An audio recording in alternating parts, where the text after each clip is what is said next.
Alright, hello everyone. Today in this video, I think I want to talk more about cuccomanila and the people behind it, and also to answer most of the questions that I usually get from people who message me privately who are also interested in knowing a little bit about who's behind the brand cuccomanila. So let's start with who is behind cuccomanila. It's me and my husband. I am 36 years old and my husband is 41. We've been together for almost 17 years. I am from Baguio City and my husband is from Quezon City, pero we met in Baguio. So I think in this kind of lifestyle that we do, na medyo how do I put this? We are a very private, introvert. We keep to ourselves, but at the same time, we like to socialize. Moderately. And we like to talk to people. We like to know different people. We like to help. We're very generous in extending our advices or listening. Yeah. So, ganun kami mag-asawa. And yeah.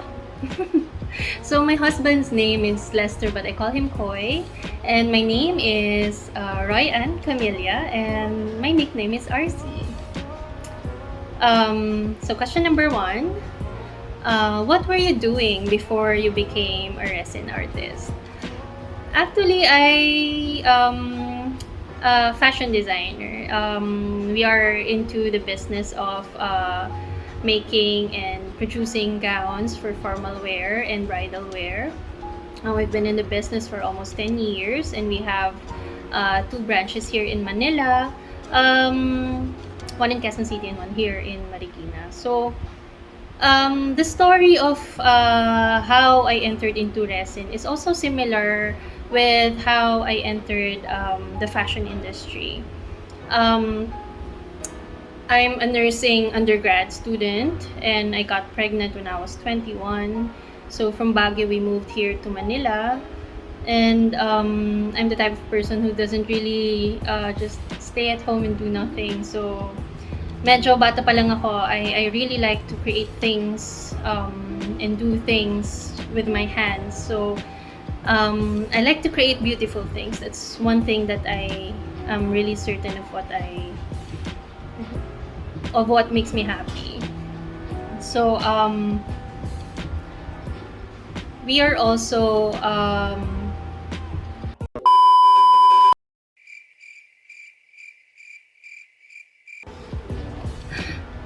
okay, so you have to be patient because this is hindi pa kami sanay mag-vlog or mag-video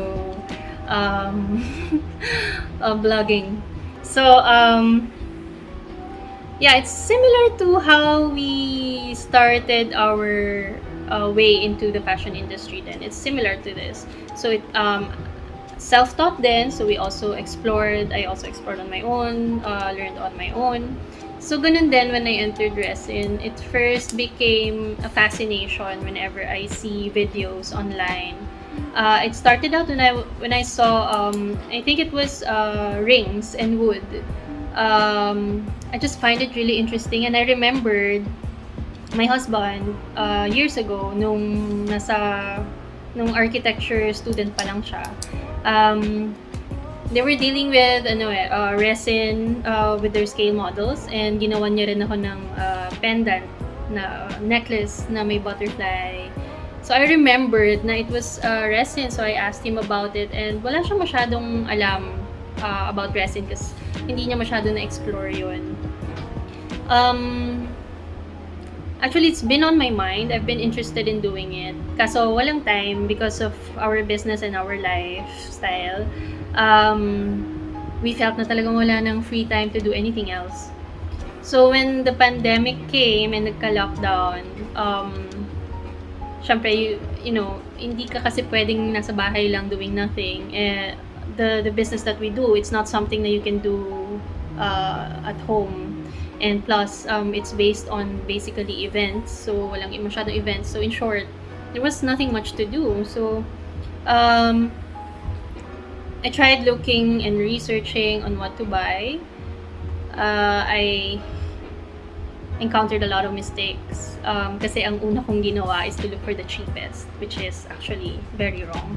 Syempre, it's nice to look for the cheapest, pero you also have to look for yung quality at saka yung safe for your health.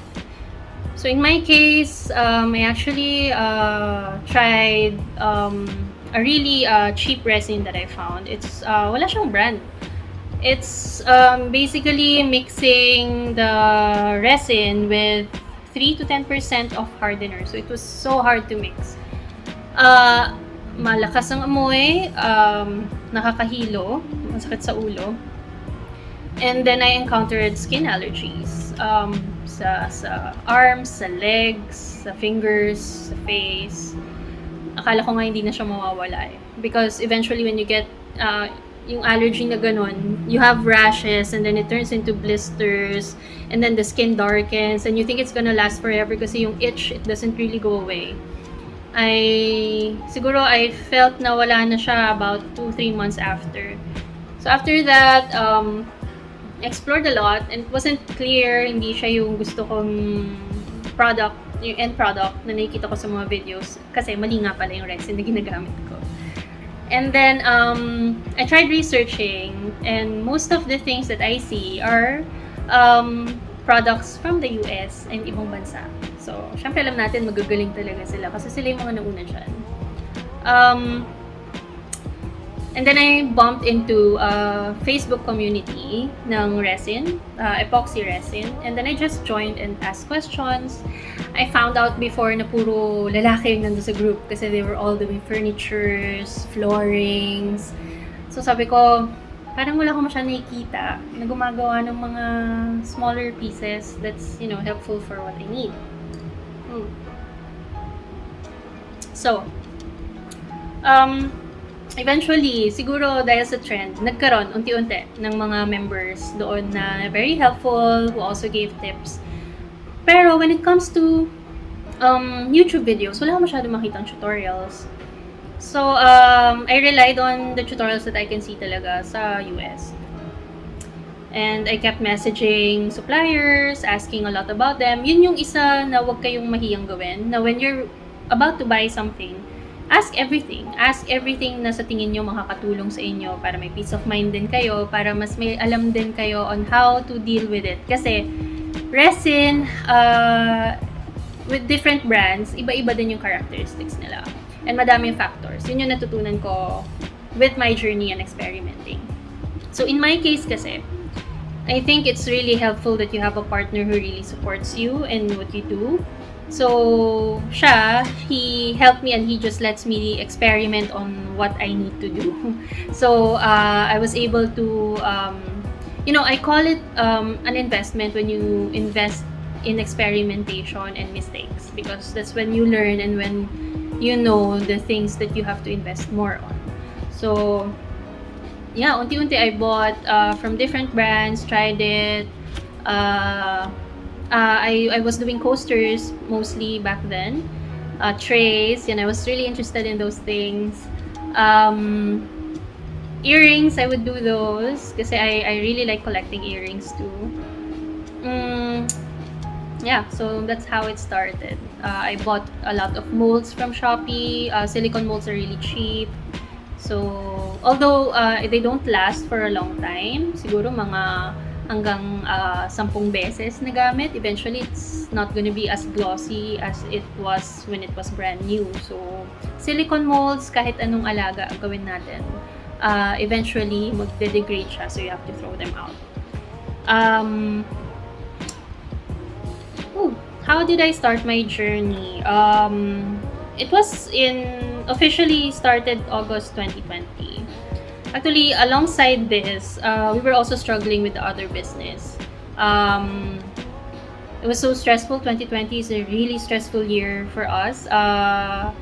Kasi syempre, the other business that we were really into wasn't really, halos sarado the whole year. Walang clients and all. And we tried everything. We tried, kasi we were not into RTW, ready to wear, so we tried that too. We tried masks, we tried fashionable PPEs, alongside my journey sa resin. So there was so many failures that was happening all around me. It was like, sabi ko, bakit ganun? Parang lahat ng ideas ko, lahat ng susubukan ko, nagfi-fail. And I've been investing so much money. It's not like I have, it's not like we're super rich. It's not like we have a lot of money to spend for investments, and then it just keeps on failing. Pero kasi kami mag-asawa, hindi kasi kami yung parang may interest into other business eh. We like to create things, and that's what we are. So we don't really, parang we don't welcome the idea of doing anything else other than just being creative. So that's who we are. And what comes with it is the peace of mind, the happiness when you create something. And I think isa yun sa we were willing to settle with. Now, whatever outcome happens, okay lang. We just wait it out, and at least we're doing something, So, it wasn't easy. I had to push for the resin talaga because I had to consider the amount of money I was spending on, buying things for what I need. Saka ko na-realize popsicle sticks cost so much. Dati, when I mix, I throw it away. Now, I don't. I wipe it until talagang hindi na siya magagamit ulit. Because when you think about the cost of all the materials that you're using, you add it all up and, it's costing you in the long run, diba? So, plastic cups, paper cups, gloves, paper towels for wiping drippings ng resin. It costs a lot. Eventually, you will realize na ang daming wastage din. So you also have to consider that. Ano pa ba? Next question. Ano ang mga problema na na-encounter nyo sa pagre-resin, and tips and kung paano maiwasan?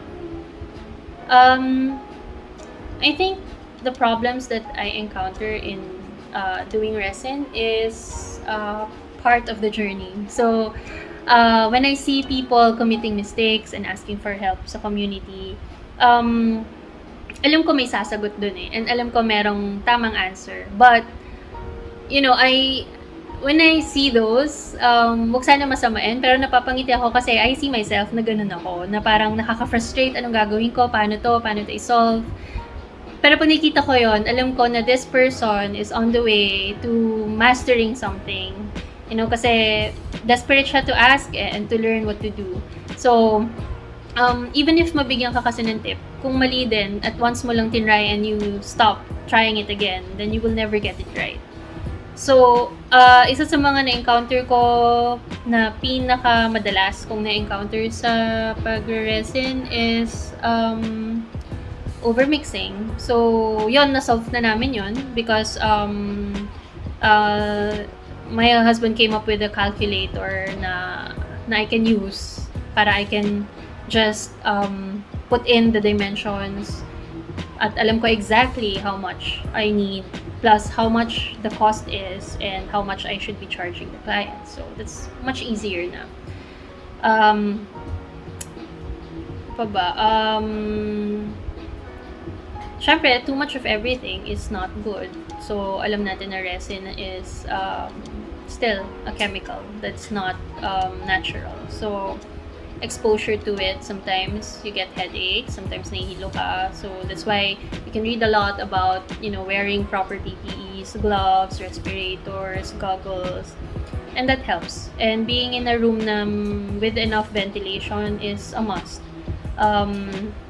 Although, hindi naman siya hindrance if you have a place na small and you only have like a really small corner for your craft, I think it's just do it with a conscious mind pa rin and consideration with the people around you in your household.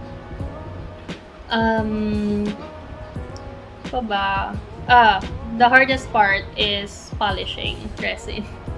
That's why I'm so happy we finally came up with the supply of HDPE na we can use, kasi ang hirap minsan pag yung silicone mold mo matte, or ang hirap pag medyo bumibigay na yung silicone mold mo, so it's hard to keep the shape, the surface smooth. So yun, there are two types lang naman of polishing your resin. It's one is doming, second is sanding and polishing, of course. So sanding and polishing, yun yung the best na gawin, kasi mas less mistakes, you know, when you're top coating all sides, kasi tendency they drip all over the place and you just have to keep redoing and redoing everything again. So suggestion ko, invest in a sander and a polisher, because once you get the hang of it and you practice it really well, makukuha niyo siya and it's easier. It's mas maganda yung product na kalalabasan. Okay. What does it mean by having an edge or looking for your own market? It means, for me, hindi lang naman kasi syempre the common idea when you're trying to do something is you look for other people who are doing it. And then when you're watching it, you tell yourself, kaya ko rin yan, diba? So, you try to do it. In my situation, I know I can do keychains, I can do coasters, trays, I can do most of those things kasi ginawa ko na siya. But I think when what it means when people say what's your edge, you have to master one thing. You have to find what you really like doing. So in my case, I think it's in line with my other business. So I'm into the flower preservation. Dun napunta yung path ko sa resin crafting. Dati I don't want to try it. I don't even want to buy pressed or preserved flowers. Kasi parang feeling ko ang risky. Parang I'd rather stick to glitters, inks. Eventually, mas na-in-love ako sa flower preservation, and I tried to perfect it. If you go to my Shopee account, halos accidental then when I started selling dried flowers, kasi I had to buy different types of flowers for experimenting. And syempre, most of it, I'm not gonna be able to use it. So I sold it ng pa-tingi-tingi. And eventually, napasok ko yung business na yon. And although parang barya-barya lang yung kinikita ko dun sa mga flowers, I'm happy pa rin na it's part of the business. Okay. So, how do you plan on turning it into a business, and what do you consider, and what are the things that you have to invest on mostly? Okay. Nakikita ko majority or madami students who are really interested and are very creative, who really thinks out of the box, who are very young, which is really good kasi, you know, when you're starting a business in something that you love, that's a really good start while you're young. And I think turning it into business, you have to consider numbers, syempre, because it's never a business kung hindi mo kino-consider yung profit mo. Kung, you know, it's not enough.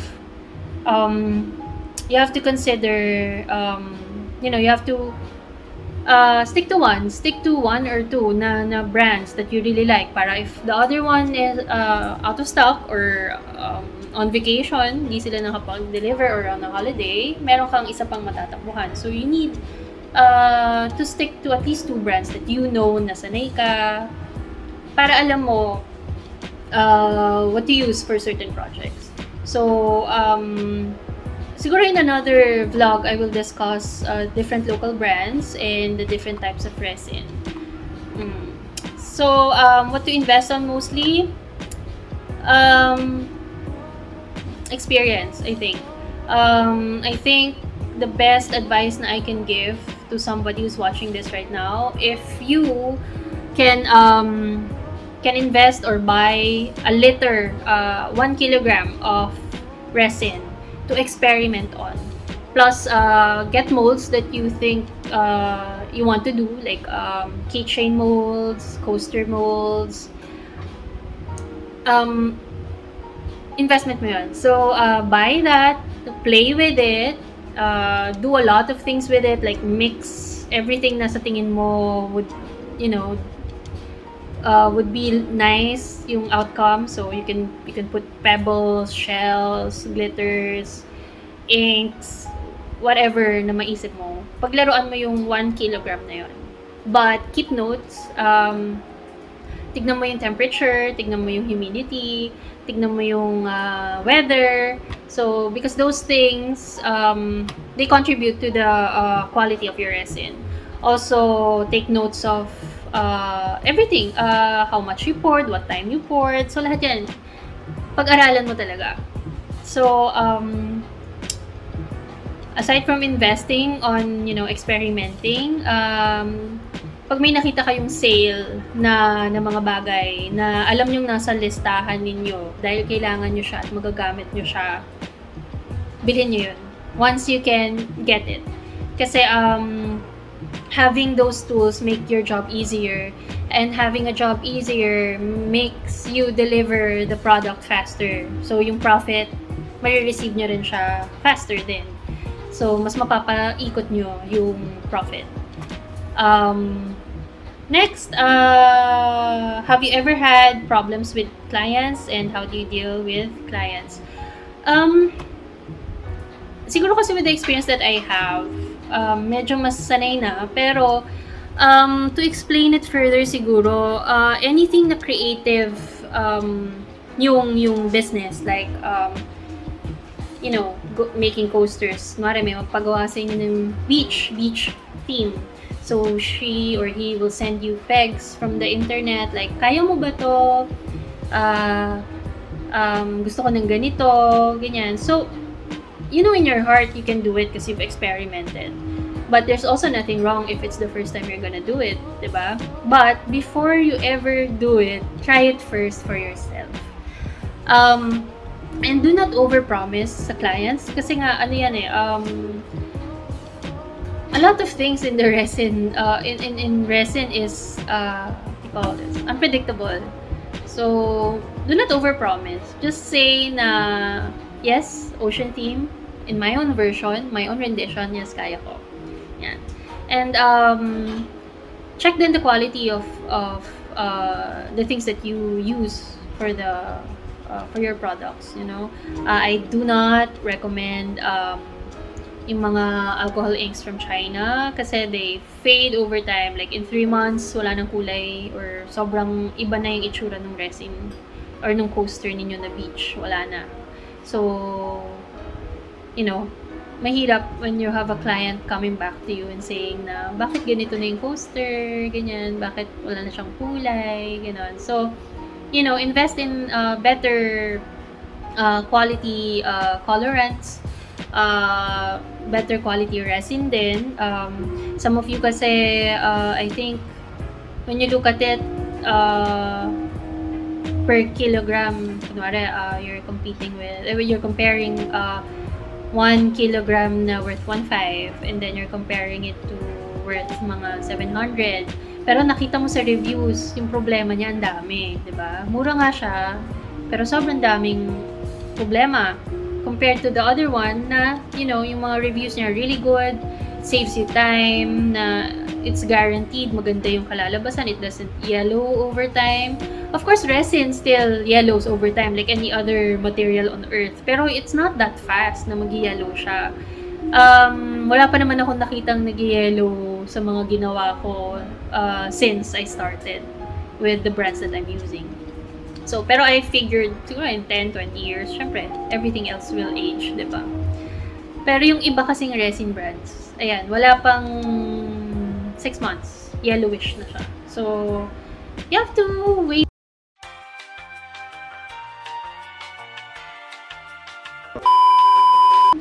Okay, next. Advice? Actually, nothing much. Basta, ano lang, keep trying and keep trying. Hindi yung isang try lang, give up na kasi nanghihinayang na kayo. I understand that because every drop ng resin is money.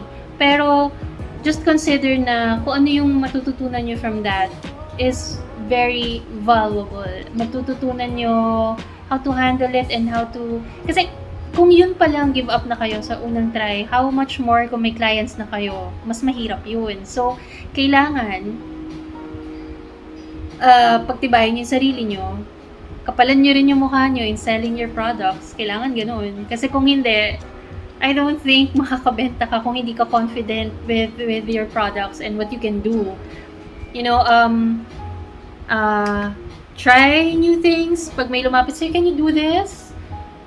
Calculate it in your head and say na, kaya ko. And if ever dumating yung time na hindi mo ma-deliver, huwag kang umiyak, huwag kang mag-give up, you know. Ganito advice ko. This is from an experience way back when hindi pa ako marunong magtahi masyado. Kasi mahirap din naman yun. So, pag may lalapit sa akin, lagi ko sinasabi, I can do that. And then I will practice trial and error. Ang dami kong telang sinayang. Dami kong grabe, frustrations na gusto ko na talaga mag-give up. Gusto ko na lang isoli na yung pera niya para kalimutan niya na ako, kalimutan ko na rin siya. Pero kung ginawa ko siguro yun, then hindi ko na-achieve yung gusto kong, you know, one of my dream careers talaga is to be a designer. And, yun, if I gave up siguro back then, wala na. Siguro iba na lang yung ginawa ko ngayon. Same advice din. Ganon, just when you're dealing with clients, speak to them with professionalism. Also, not too formal kasi, you know, it's creative and it's an artwork. So, just relate to them, explain to them also how to care for it after. Everything in full disclosure. Huwag kayong mag-overpromise. Yun lang talaga yung advice ko. And, of course, how do you deal with clients na sobrang nang babarat at sobrang ina-undervalue yung products ninyo and comparing you pa to other suppliers. Pag ganun kasi, and kunwari naka-receive ako, how much po yung ganito sa inyo? And then, kasi ako, I know my price already. And that's the price that I'm okay with. Siguro I can give discounts, pero meron lang akong certain bracket where I can lower my price. Kasi ako lang mag-isa eh. It's not like, you know, it's not like I have other people who are doing this for me. So, for me, in my head, and in my book, eto na yung price. Take it or leave it, and you're not my client. Ganon. Ngayon, pag sinabihan ka ng, ang mahal po pala, salamat na lang, kasi kay ganito po, ganito yung presyo niya, just take it. Huwag niyo na-replyan. Just say na, okay po ma'am, thank you po. So, wag niyong biglang, okay, mag-self-doubt na, masyado ba mahal yung price ko? Hindi ba worth it yung ganun yung price ko? Don't ever think that way.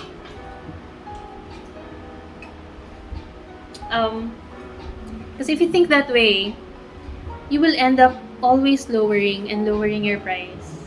And eventually, the business is not viable anymore. Kumbaga, gagawa ka na lang kapag merong customer. But the thing is, in resin, ang daming ideas na pwede pang magawa. And you want to come up with your own style. You want to come up with something that's yours. Na ikaw nakaisip, ikaw nakagawa. So you have to, you know, have that funds from the business that you're selling. You know, enough to fund you then for you to improve. So, consider it, ano ko ba sasabihin?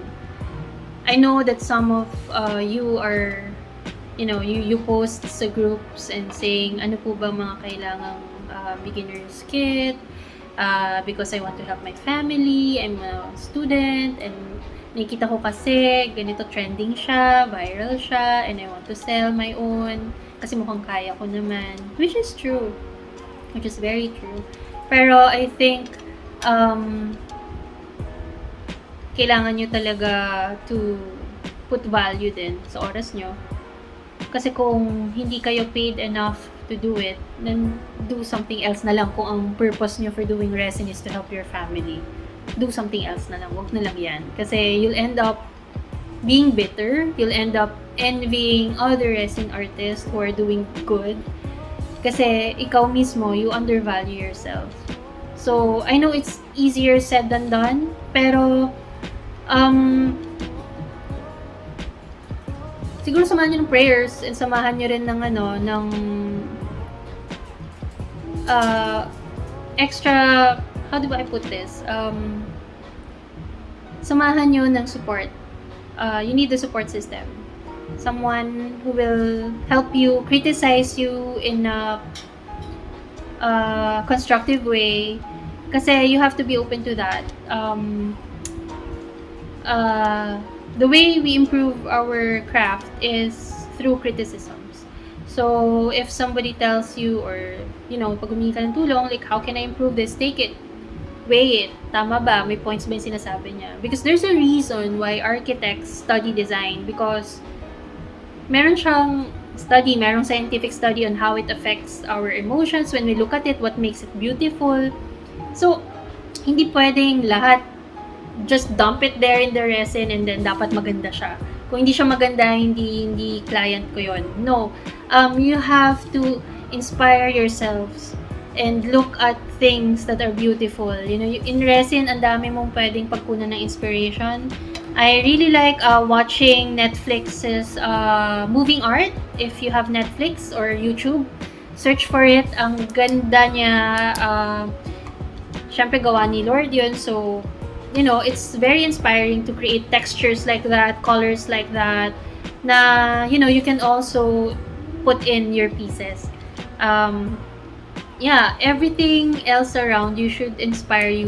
Take yourself away from toxic situations, people who bring you down and tell you na, for example, what? Keychain yung gagawin mo? Ang dami-dami ng keychain. 50 pesos lang yan sa Shopee. Tapos ikaw, 150, 250. Don't listen to those people. Just don't. And just tell yourself na you will see one day. From keychain, I will be doing this. So, when you think that way kasi at mas determined ka, I think that's what really pushes you to do your best. So, don't listen, and kahit mag-isa ka, because I know some of you are alone doing this journey, and because you really wanted to, so just do it. And, we have a very amazing resin community in Facebook, especially. Run there. You can get a lot of support from there that's really helpful. And would really help you with anything na sa tingin ko na kailangan mong malaman. Yeah, so I guess that's it. We'll try to make more videos regarding more tips and mga processes on how we do our stuff here in cuccomanila. But thank you for watching. It's been nice telling you who we are, and I hope that our pieces will keep on inspiring you to do your best as well. Thank you, and God bless.